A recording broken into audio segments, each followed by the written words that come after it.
three shots. He's saying that it's impossible now for the West to go to war with China. Chinese wages have gone up 4x in about 12 years. Robots work 24/7, no work-life balance, no increment, no promotion, no nothing. Fantastic for entrepreneurs. Now we are producing 2.3 crore babies 2 years ago. Right. By 2030, we'll produce only 2 crore babies. The whole of the South has a fertility of 1.7. Yep. Tamil Nadu's population will start shrinking by 2035. But 80% of the jobs produced pay less than 20,000. Start appreciating because we have a current balance of payment deficit of 1.2%, which requires foreign capital. Now we've been through all this, and it's amazing. We got our freedom back. That's why you should never lose economic freedom. If government brings in license control, you must stand and protest. Now we got Twitter and social media to protest, and we must ask for performance from government. Government is falling behind in everything. So it has been an amazing time. The age of innocence was when we are shut. Yes. Yeah. Because we never knew better. So I remember growing up in the 80s. At 7:30 in the evening, there was a program in Delhi called Krishi Darshan. Maybe you had a Bangalore counterpart to it. I'm sure Maharashtra had a Marathi counterpart to Krishi Darshan, and basically was about what for pesticides, fertilizers to apply, what nutrients to feed the cow. So interestingly, in spite of Krishi Darshan, milk output wasn't very high. Today there is no Krishi Darshan on TV. We produce the most amount of milk in the world. We produce the most amount of eggs in the world. Remember, we do more than Australia, New Zealand, countries with large dairy industries. We produced 345 million tons of food grain, second highest in the world after China. 250 million tons of milk. We produce about 33 million tons of sugar, maybe one or two. About 330 million tons of fruits and vegetables, second largest after Brazil. 4.5 million tons of spices, largest in the world. In every area of this item, we are number one or two in the world. We produce about 150 million tons of steel, second largest in the world. 450 million tons of cement, second largest in the world. 23 million two-wheelers, largest in the world. 5.2 million four-wheelers, I think the third or fourth largest in the world. 1.2 billion square feet of, 1.6 billion square feet of space built, housing and construction, maybe the second largest in the world after China. And then we are the second or third in power generation. We are the second and third in railways. In every facet, we are number 2 or 3. We're already there. So, and the only China will be number 1, will be number 2, USA number 3. But GDP in PPP, China 1, USA 2, India 3. Nominal USA 1, China 2, India 3. And that's going to be there for the next 10 years. So it's MDP in the space of one generation, right? So effectively, the generation, in my generation, little ahead and little behind. We've gone from being a desperately poor third world country to a rapidly rising country. Especially South India is almost second world, by the way. Yeah. The per capita income of Southern Indian states is almost second world. And one of the reasons your traffic jams are a little worse than Mumbai is your per capita income in Bangalore is more than twice our per capita income. Yeah, $15,000 in Bangalore. So $180 billion of GDP. While we're not 12 million people. So if you grow faster than us for 10 years, there is a little bit of a downside to reckon with, but it'll be all right. Your infrastructure will come through in the next 10 years. But what amazes me is the speed at which psyches have changed. So the generation after me, say youngsters like Nandita, their confidence, the generation which is in their 20s, their confidence is astronomically high compared to, say, even my generation. How did the Indian psyche, how did the mindset move so fast where an 18-year-old Indian becomes the chess champion of the world? It moved fast because Indians, I think, realized that there's nothing wrong with them because we were suppressed, oppressed. We were told we are poor, we're a third-rate country. I remember going with my passport in the 90s and standing before the queue. They look me up and down and they stare at me and put me to the side. Then in 2000, when I went there, they say, "Oh, Bangalore, software." Respect came because of the IT industry. Let's be very clear. Yes, yeah. We had nothing else to show. That's because even in the Middle East, they should look at us like A, B, C, D or something like that, right? We are all coolies and ayahs and all the Arabs and look down upon us. Now they see us very differently. Most of the managers there are Indians, and Indians have done extremely well there because, we were competing in technology. We were competing in cutting edge. We were there in academia in the United States because in the 60s and 70s, the DMK cut the kudmis and the sacred teeth of all the Brahmin boys in Mylapore. And all the Mylapore mummies sent all the children to America. They have become very rich now. They are in academia, they are in finance, they are in banking, they are now in politics like Vivek Ramaswamy, right? Great guy, brilliant fellow. And, the people who took their place here based on everything else, they're still doing whatever they've been doing. These people are laughing all the way to the bank. Now, this kind of change came about because of growth, because of economic freedom, because of jobs available for young people. And it is amazing what is happening. I just came from UP. We had a meeting with, Chief Minister Yogi. We spent 2 hours working with him on a strategy how to create $1 trillion economy there. We wrote one for Karnataka, we gave it, but now with the new government, they're more interested in doing interesting things like the bank balances than doing anything more. They talk about it, but they're eager, so we're doing that. But the passion, and we went to Lucknow. I mean, Lucknow has changed. Women can walk on the streets at 11 o'clock, they're safe. Infrastructure has come up. There's a traffic jam.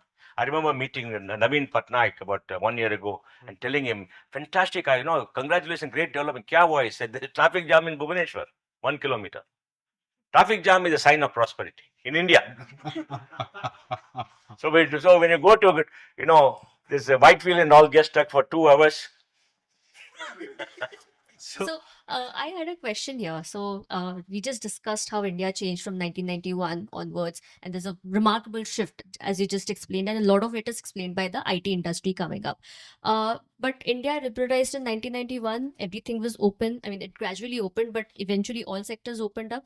Why is it that only services and typically only IT was able to sort of bring in this kind of prosperity? Manufacturing has not risen as much. Do you think it's because of policy negligence, or is there something deeper going on? No, manufacturing did go up, I think, primarily because of infrastructure. Our supply chain costs are 14% of GDP. If you make steel in Jamshedpur, by the time it transport to Mumbai, is more expensive than importing steel from China or any other place, or from Rotterdam. You can import from Rotterdam because supply chain costs. We didn't build the roads, we didn't do the railroads, we didn't lower costs. Bangalore to Delhi took 5 days by trucks on those roads. Correct. Even today, somebody wrote that you can go from Bangalore to Mysore in 1.5 hours. From Whitefield to airport, it takes more time. We go to that, right? So I think the key is we did not build the building blocks. And second, the rise of China. If China had not risen and grown during the same time, our manufacturing would have been better. Because the Indian industrialists found that you can import from China better and make more money than setting up all these places. And then internally, in terms of setting up factories, power, we didn't liberalize, we didn't have power. Power costs are very high for industry. You are paying 11 rupees per unit in Bombay for houses. 11 rupees outrageous. Correct? So this we never opened up really or invested in manufacturing, and then China became a factor. So traders dominated and made more money. And now I think because of PLI and others, we're coming. You see, people criticize the government for setting trade barriers.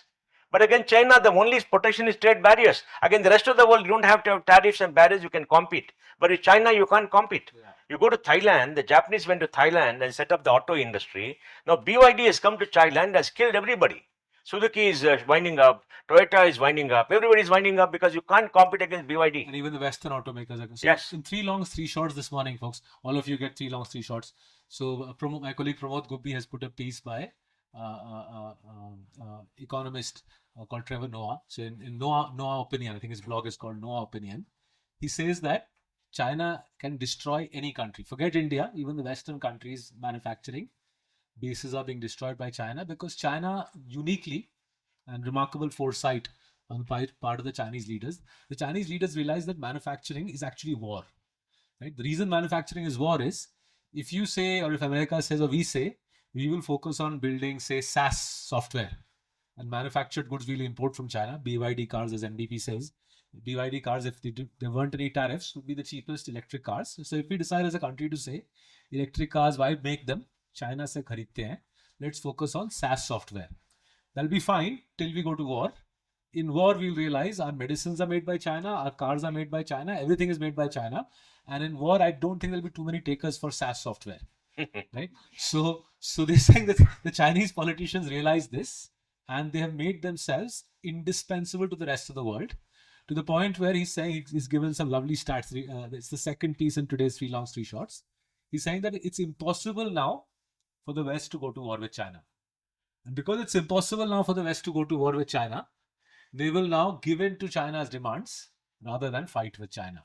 And I'm sure you've seen last 2 days what's been happening around Taiwan, what Xi is doing around Taiwan. I'm sure it's a precursor to the new president coming. But the China piece, I think MDB makes a good point, and we in India perhaps didn't realize it till the last. We got $120 billion hole with China for the last many years. That's the trade deficit with China, the largest ever. We're not going to bridge it. And even more than the trade deficit, the strategic consequences of that. If they went to war, the strategic consequences of being dependent on China for this mic, for almost all our electronic hardware, by the way, in our pharmaceutical industry, all the key starter materials come from China, API. right? So we might say Marcellus invests in Divi's and we make some money on Divi's lab, but the broader truth is our pharma industry is fundamentally dependent on China. And in MDB, I didn't know, but until 25 years ago, it wasn't so bad. No, India was the leader, global leader in API. Till China came, put in money and grew. They dominated. We went upstream into formulations, and 45% of generic in America comes from India, which is very good. Except that prices in India are so very low, they're not making too much money. I mean, they're making money, but not obscene amount of money which they want to do. So I think, see, China is a big factor which we must understand Indian map. But now what is happening? Chinese wages have gone up 4x in about 12 years. Right, sir. And China is now very clear. They don't want to make this good. They want to make the machines that make the goods. But Germany is in trouble. Germany is to supply all the capital goods to China for the factory. Now, Chinese are making those goods at 50% the cost. That's why Schluss took that delegation recently to China to talk to them about business. And when they saw all the factories, and the factories are doing better stuff than them, they're doomed. Germany is doomed. The car industry is in trouble. The capital goods industry is in trouble. China is now graduating. And so that is opened up here. So if India is now importing capital goods from China, the cost of robots has come down by 60% in 10 years. So manufacturing today is robotic, automated, where good capital goods, not from China and Japan, not from Japan and Germany, at 50% of the cost, and you become effective because of automation. So the lack of labor productivity. Chinese labor is extremely productive. I think 3 Indians are equal to 1 Chinese. Because when they built our office, I could see they come, they finish the work and they go. They don't gossip. They do it. The Infosys office in '93. In Shanghai. Okay, in Shanghai. In Shanghai. Okay. When they build that office, they're extraordinary. They'll build a 36-kilometer road from Beijing to the city, Beijing airport to the city in 11 months. They work 24/7 infrastructure. See this, our metro to airport. Nobody's working. Nobody's working. They work 30. Well, that's because labor shortage. No, we can't get. That is stupid. It's labor shortage because you pay them more, man. May pay them 20% more and finish the damn stuff. Government is saying, okay, yen madadu. It's ridiculous in this country. I'm telling you, you can build roads easily. Roads are dumb. Yeah. They've been built for 100 years. So let me raise a positive point here. Then I'll raise a. No, this is all very positive. No. Because you can live there. This is heaven. So, Saurabh, they all own 1 car, 2 cars, 3 cars. Ask them. Their parents never owned cars. Their parents stayed in small houses. They all fly out from Bangalore to 80 destination, 25 overseas for holidays at the touch of a button, right?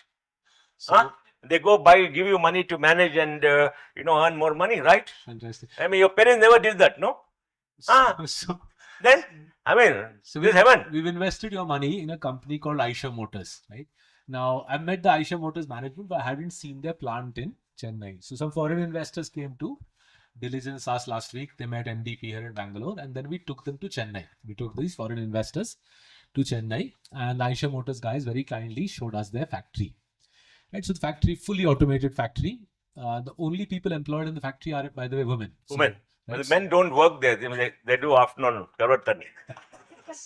So it's true. So It's terrible there. Perhaps Siddharth Lalji had this profound insight that MDB is sharing, but the factory is primarily women. But most of the factory is robots, right? Now, my preconception was the robots would be either German or Chinese. But what the Royal Enfield guys told us is all the robots, all of them, are Indian. All the robots in the Eicher Motors factory are Indian, right? And more interestingly, they're not built by large Indian companies. Smaller companies. And the Eicher Motor guys told us that whatever would cost say a crore if they bought from China, they can get it. No, not China, Germany. So Germany would be crore. So they're saying even compared to China, the Indian smaller robot manufacturers They're sort of local college graduates. They're smart people. They want to prove themselves. And what better way to prove themselves rather than to install Eicher Motors ka factory.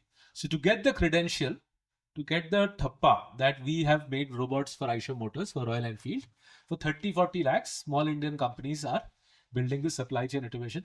So I was surprised. The American foreign investors who come were utterly blown away. Right, the entire robotic lineup was Swadeshi, so to speak, and it was a revelation for us that we can finally, in manufacturing, finally we are catching up. Day before yesterday, I was coming back from Delhi. Delhi Terminal 1 in Delhi has been redone. Right, it's been sort of refurbished. Right, so the security machines, that the bag scanning machines, right, you know, that you put your stuff in a tray and your laptop gets scanned. It looks world-class, sophisticated machine, and my preconception again was, ये तो foreign machine होगा, Done in India. all Indian. So all the security scanning machines now in Indian airports are increasingly, the one in Delhi is all Indian. Increasingly, the security scanning machines are Indian. So this ecosystem is coming through. It's coming through, especially in your part of the world, and we are trying to see if we can invest in it. But let me now take the next step forward and raise the concern. So last week, Nandita and I went to the world's largest ice cream factory. Right, colossal ice cream factory, private sector owned. It's near Hyderabad. near Hyderabad. So What is the name? it's in a place called Govindpur. The name of the company will tell you later. Okay. Private sector company. Milk is cheap. So this is a colossal ice cream factory, but entirely automated.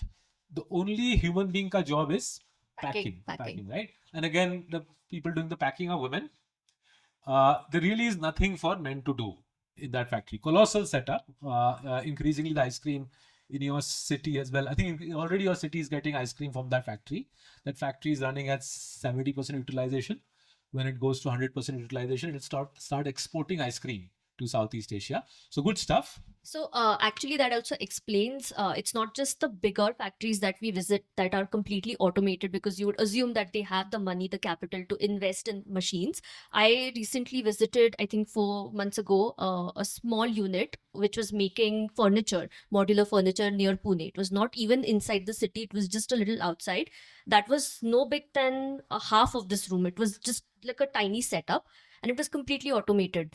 They had 3 or 4 people to pack the final products, which were to be assembled by the masons and the carpenters. Robots work 24/7. No work-life balance. No increment. No promotion. No nothing. Fantastic for entrepreneurs. No HR also. So HR is the biggest pain in a company today. There'll be a robot trainer, perhaps. Maybe the robot trainer will get a job. What happens to Indians? Where will the Indians get jobs? No. Look. Let me say this in all seriousness. Today we are having 2.5 crore young people attaining the age of 21 every year. They were all born 20 years ago. They're born in 2000. So the generation born from between 1990 till 2010, which are coming into the workforce, they will suffer the most, because they'll go through the entire system without getting the right kind of job, because they're not well educated, they're semi-skilled, and they're largely in North India. We don't understand the problem in South India. They have to go through about, maybe out of the 2.5 crore, 1.5 crore need jobs. So 1.5 crore into 20 is 30 crore people. Right. They will have some kind of semi-skilled jobs, etc. And they have to go through the system for the next 25, 30 years. But the generation which is born in 2010, which will come in the workforce in 2030 or 35, are born in 2005, they're getting better job, because education has gone up and the opportunities for them are less. Now we are producing 2.3 crore babies 2 years ago. Right. By 2030, we'll produce only 2 crore babies. The whole of the South has a fertility of 1.7. Yep. Tamil Nadu's population will start shrinking by 2035. They're doing very interesting things in the afternoon in the shops. So they start shrinking by 2035. The whole of the South will start shrinking. So fertility is down. Right. So we have this problem where we're going to face this kind of a problem. But now what is happening, the employment intensity of growth is coming down. Yeah. If you grow 8%, earlier jobs could grow 3%. 5% is maybe productivity. Yeah. Now if you grow 8%, jobs will go 1.5%. That's right. So what has to happen is that 1.5% should be equal to the people coming in the workforce. But now we are seeing increasing number of people retired too. People are retiring, people are coming in the workforce, but 80% of the jobs produced pay less than 20,000. If you look at EPFO data, 1.5 crore young people register every year. 1.5 crores, okay? I mean, they're all new registrants coming in the workforce first time. But, 80% of them get less than 20,000. That is the problem. So people want a minimum 50,000 to, buy a two-wheeler or whatever it is, so they still buy. So the problem is not job, the problem is wages. You understand? And for the wages to come, the economy has to grow faster and become more efficient. And honestly, I think that minimum wages has to go up. Like in America, minimum wages went from 8 to 15. That really made America much better. Right. Because the money has to come to the bottom of the pyramid. It has to happen. And that's why you're finding politically, politicians are responding to this lack of purchasing power by giving Doles. 1.5 lakh crores of DBT to women. I wrote an article before the budget that Modi should, in the budget after coming to power, give 2,000 rupees a month to 10 crore women who get a free gas stove. Right. On the gas stove scheme. Give it to them. It'll cost only 2,40,000 crores. But it'll transform society because it'll create purchasing power at the bottom and it'll change society forever. Right. Now the states are doing it. Right. 1.5 crores, and then Kejriwal is going to give your money, everybody's, because it's somebody's money, they're easy to give. Very soon you'll have that. So what we are seeing essentially is jobs being created, not enough high quality jobs, and high quality jobs have to be created, for which the service sector has to come up, and we need to grow the economy. Right. Now let's discuss how we are going to grow the economy in 5 years, because all of them are interested in history is nice, but in next 5 years, how are they going to make Put money? up a sign showing the recent corporate earnings slowdown, which has kicked in. So how do we break out of this corporate slowdown? What will pull us out? Saurabh, you are too smart about this silly slowdown. Let me tell you, please. Right. Go on. Same time last year, the oil companies made about 25-30,000 crore of profit. Yeah. That is not there now. Right. So windfall gains are gone. Windfall gains are gone. You adjust to that, and you find the profits are almost the same. Right. So I mean, you see, flat. Flat. Yeah. Flat. And why is it flat? It is flat for a simple reason. Rains, elections, and all that. Government spending of capex came down. Right. 1.5 lakh crores should have been spent by the government. Now they're really pouring money into capex because they discover they're in a mess. So they're spending money this quarter. Okay. If you look at government balances RBI, they become negative. Right. Earlier, they used to have 3 lakh crores kept at the RBI as a deposit. Now it's becoming negative because they're pumping money into the economies for capex. Capex growth came down. That's why it's come down. So next few quarters, the capex research. Capex recycling with capex will happen, and that will go up. And FMCG also, please look at data. She can travel and see. See, we look at FMCG, they say FMCG has come down, shrinking middle class, which is a joke. I don't know who writes that rubbish. See, the profitability of the listed FMCG companies have gone up. Levers has 33% operating margin before advertisement. No FMCG company has that kind of operating margin globally. They're skimming us. Colgate used to sell something for 67 rupees, gone to 97 rupees. Post-COVID and now, prices are shot up. So many small brands have come around locally, and they're producing and they're selling, taking away the business. Right. So the volumes are not growing for them. Volumes are growing because GST is growing. Please look at this data. And two, the phenomena is because there are contract manufacturers. Earlier, if you want to compete, you have to set up a factory. Yeah. Now you don't have to set up a factory. Yeah. There's Hindustan Foods where you go, create a brand, create a packaging, and within the 2 months you can produce and you can sell. So you don't have to invest in factory. Contract manufacturing, third party, that is beautiful. It's happening in electronics, so India's manufacture will go up. Manufacturing will go up. Today, anybody can come get it manufactured in 3 months. So manufacturing will boom now because of contract manufacturing. That's what happened in China. Right. China was not MNC setting up all the factories, contract manufacturing. It is very good, cheap, and fast. And that, I think, is happening. And many of you would have got gift hampers for Diwali, right? Did you see all the brands? New brands, right? Not Levers, Nestle, all that old legacy, right? Now, and you all had a great time, right? It happened. So where is the consumption coming down? No, but the problem is, I'm talking about it not from the data, but from the whole idea that we are just talking about, that manufacturing jobs are not getting created. People don't have money into them. Manufacturing jobs are being created, but not large enough because of automation. Correct. So people have less money per se on a comparative basis. That's why MVP is saying the government steps in with the Ladki Behin or whatever Maharashtra calls it. So the politician has to give doles, but they're not particularly expensive to give. See, please understand, it's not about less jobs. It's about money for the job is not growing at the pace the economy is growing. You understand? In the last 5 years, if you look at the FICCI Quest report, the wages earned by particular 3 or 4 categories of people have gone up by 1%. a year for 5 years. So wages and salaries. Not for the people here, the middle class, they're doing very well, but for others. Fantastic. Now you guys have come on a Sunday morning. I'm sure you'll have questions for MDP. No, but let's discuss what will happen next 5 years, then we'll give. Okay, go on then. What happens See, given? We are let me say this very clearly, and we can meet every year. We're going to be $3.94 trillion GDP this year. Yeah. Okay. Yeah. Where the rupee has come to 84.5 to 83.5, that's a problem. We'll go from 296 lakh crores to 326 lakh crores as per the budget.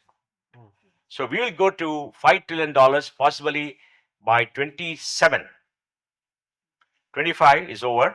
26, 27 December, the run rate will be 5 trillion. What's the probability? Maybe 90-95%. Okay.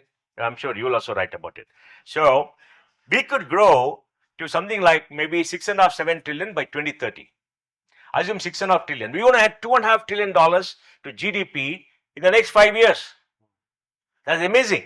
And why is it happening? It's happening because, one, there is productivity increase coming in India. Right. In automation, in services, because of DBT and others. If you look at UPI has done a wonderful thing. The currency in circulation between March and November is just gone up by 30,000. For 35 lakh crores, it's gone up by 30,000 crores. It is flat.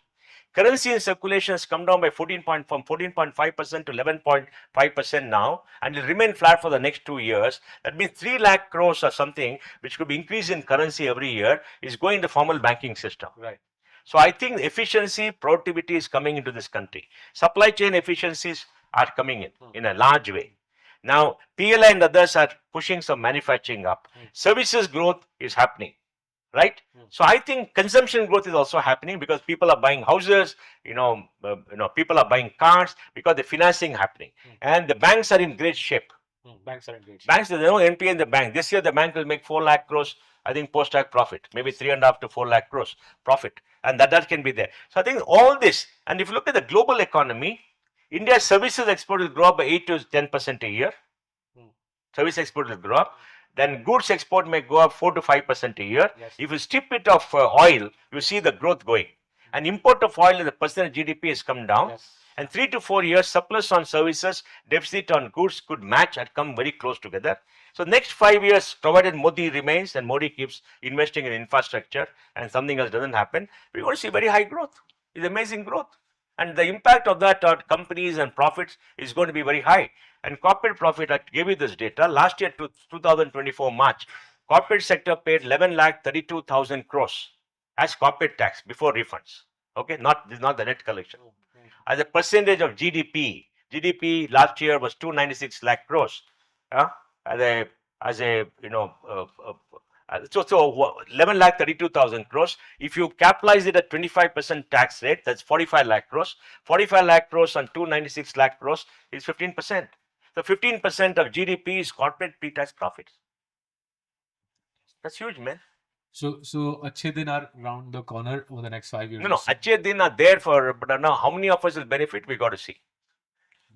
Achhe Din is there for the economy, is growing up, but So country's gonna. I think it's difficult to dispute that country will do well. I think MDP is right. If you look at the structure of what's happened in the last decade or so, and if you look at Europe, look at what's happening in China, there's really America and us which will fire.